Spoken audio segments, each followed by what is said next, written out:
Have you ever wondered about the sacrifices that comes with achieving great feats? Nothing good comes easy, they say. Ask any war veteran and they will tell you the tales of how they got to where they are through blood, sweat, tears, and sacrifices. Their scars tell a million silent stories, and these memories linger on with them until the end. The Amazons of the Dahomey had it no different than other warriors in that they had to sacrifice their lives for their king and their kingdom. To be recruited into this band of women warriors, they gave up some of the basic privileges that made them women and embraced a life of chastity for the greater good. In this episode, we will discuss how the Amazons became a part of the military and reveal the various methods used in recruiting them. Hello my beautiful people, it's your favorite historian Dr. Gattel back at it again, and this is episode 3 of the Dahomey series. Let's begin.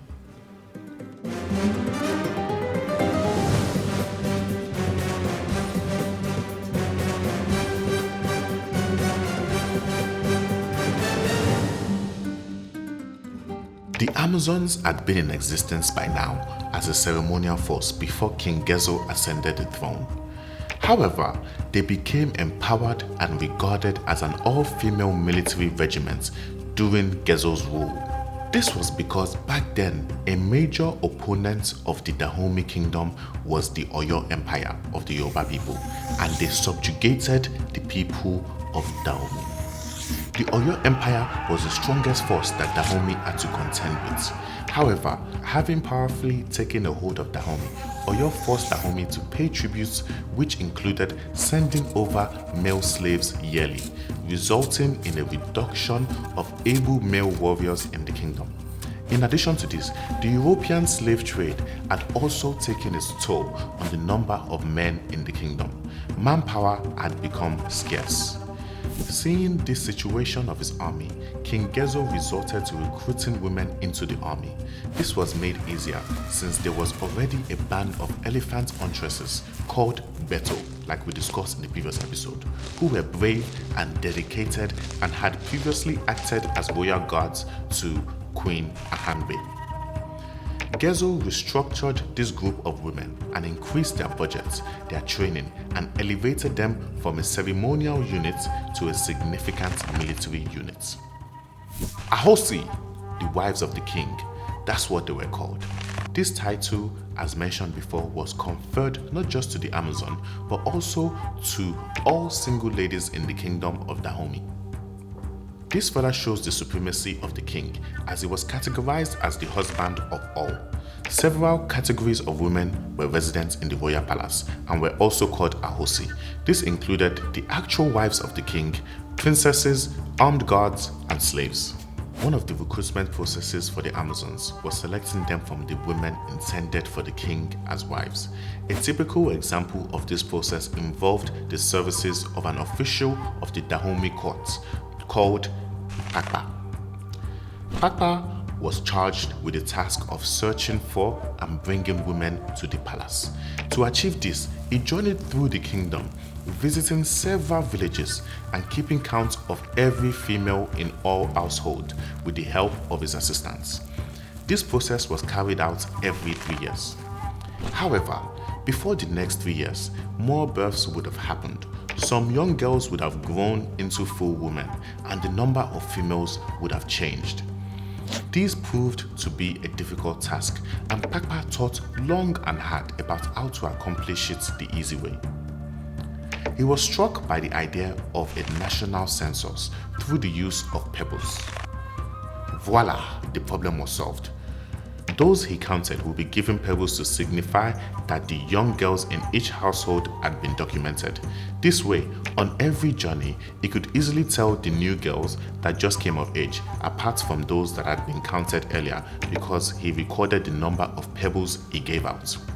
Once Pakpa brought the girls to the palace, the people appointed as the representatives of the king would then examine these girls and select those that they believe was best suited to the royal service. The beautiful and curvy girls were selected as the king's companions, whilst those who were built sturdily were seen as best fit for the category of the Amazons. Also, it was mandated that each minister or noble had to give one of their daughters to the king, and this was categorized as a form of duty that was expected of them. Once these girls got to the palace, the king's representatives would again select those who were best fit for the Amazons. In other words, the Amazons were also recruited from the virgin girls that belonged to the kingdom's best families. That act was seen as a worthy service to the king.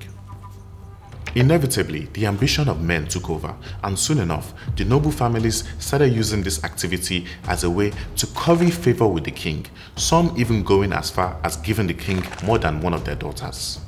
It would be later discovered that a large number of the Amazon girls included daughters of chiefs, merchants, or prominent members of the land. However, not all the girls became members of the Amazon as a result of being seen fit for the purpose.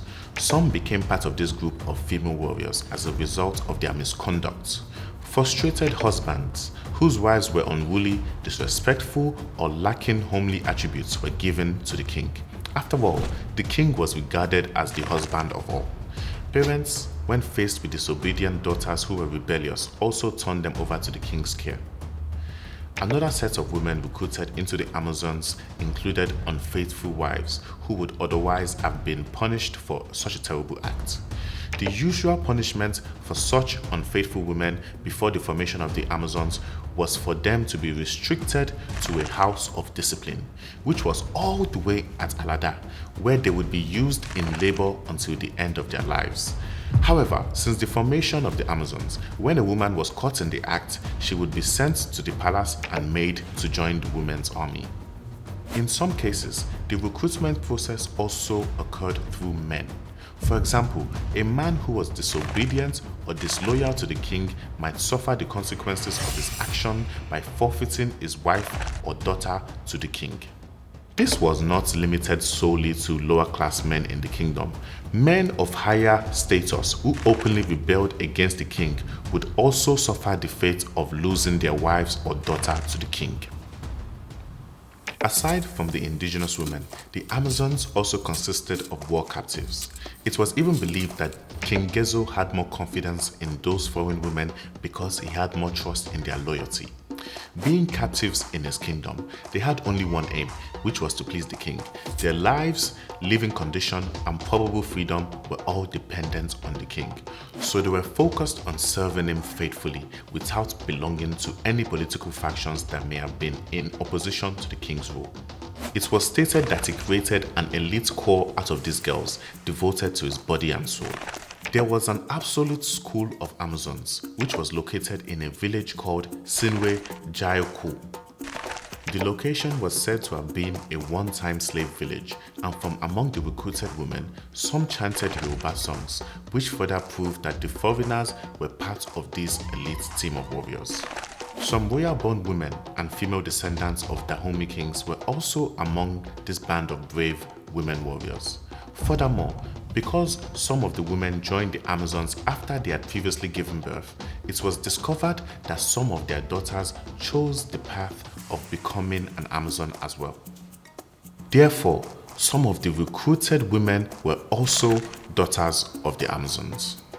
One wonders why such women would reject a life of privilege to join those who would undergo rigorous training and face life-threatening situations.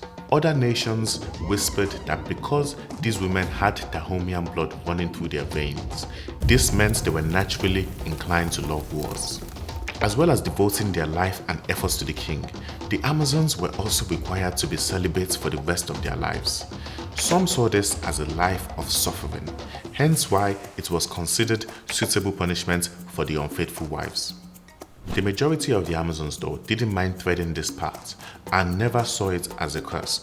Instead, they believed it was for a cause greater than their individuality. It was for their beloved kingdom.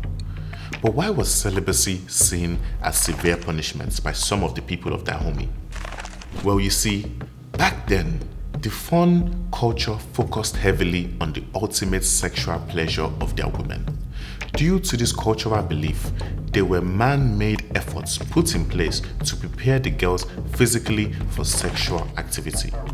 This process began early on in the girls' lives and continued more or less intermittently until marriage. It included making marks on parts of the body that later developed into raised scars and using wooden instruments to enhance their privates by stretching it out. Practices such as these were believed to enhance the sexual pleasure for the women. Marriage was also seen as the ultimate achievement for women, and from a young age, Dahomeyan teenage girls were psychologically and physically prepared for that period of life. Girls would dreamily think of the day that they wed their beloved and have children. Therefore, when some, like the daughters of the noble families, found themselves on the path to become an Amazon warrior, which involved mandated celibacy, they saw this as punishment. They wondered, why should I not get to experience the pleasure of marital intimacy? Why should I not get to experience the joys of motherhood? Barrenness was seen as a curse, embarrassment or tragedy. A woman without child was subjugated to a life of scorn or pity by other wives because she would never get to experience the closest bond between mother and child. Besides, who would care for her when she became sick or old or frail? Having a child was so important that women wore special charms to help them get pregnant. And if a wife couldn't get pregnant for whatever reason, they would seek the spiritual help of a diviner, asking him or her to look into the case through the eyes of the vodun. If it was discovered that a vengeful spirit was responsible for her predicament, the diviner would then proceed to appease it or seek the help of another vodun to intervene. For the Fon people in the kingdom of Dahomey, the concept of celibacy was so rare that it only existed among those regarded as not fit for marriage. This included epileptics, lepers, and the mentally unstable. Women were married and always looked forward to being married. Some men who were wealthy could often marry more than one wife. When an Amazon broke the law of celibacy, she would face the consequences of her actions, which could be death. Being an Amazon was a path that once begun could not be abandoned. You were to make the decision and forge ahead strongly. There was to be no deviation from the expected behavior. A deity was strategically placed at certain areas of the palace gates, and its job was to watch over the self-restraint of the Amazons. The Vodun's job was to expose those Amazons who had engaged in the act of adultery. And how did it do this, you might ask? Well, it was believed that such women would be plagued with bowel disease or pregnancy, thereby revealing their atrocities for everybody to see. Interestingly enough, the foreign female warriors mostly never had difficulty being celibate. This was because, unlike Dahomeyan girls who had been prepared for sexual pleasure from an adolescent age, most of the foreign girls came from ethnic groups that practiced female circumcision. This was carried out on the girls from infancy to their adolescent age to deprive them of sexual pleasure. So basically, it was the opposite of what the Dahomeyans were doing.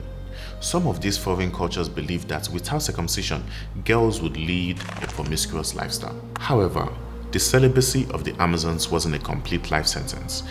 There were instances when some Amazons suffered grave injuries in combat that led to disabilities, or when they got too old or were too ill to fight, the king would then permit them to marry. This resulted in breaking the celibacy rule, but it was only when permitted by the king. In some cases, after faithful years of service, depending on the age and beauty, the Amazons were presented as royal concubines or as wives to several chiefs or officials within the kingdom of Dahomey.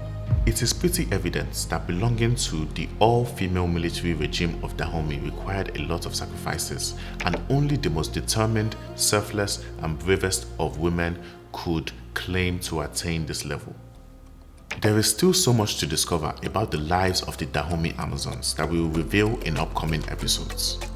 Join us in the next episode as we discuss the living conditions of the Amazons, as well as the charms and weapons they wielded in battle. Dr. Cattell out.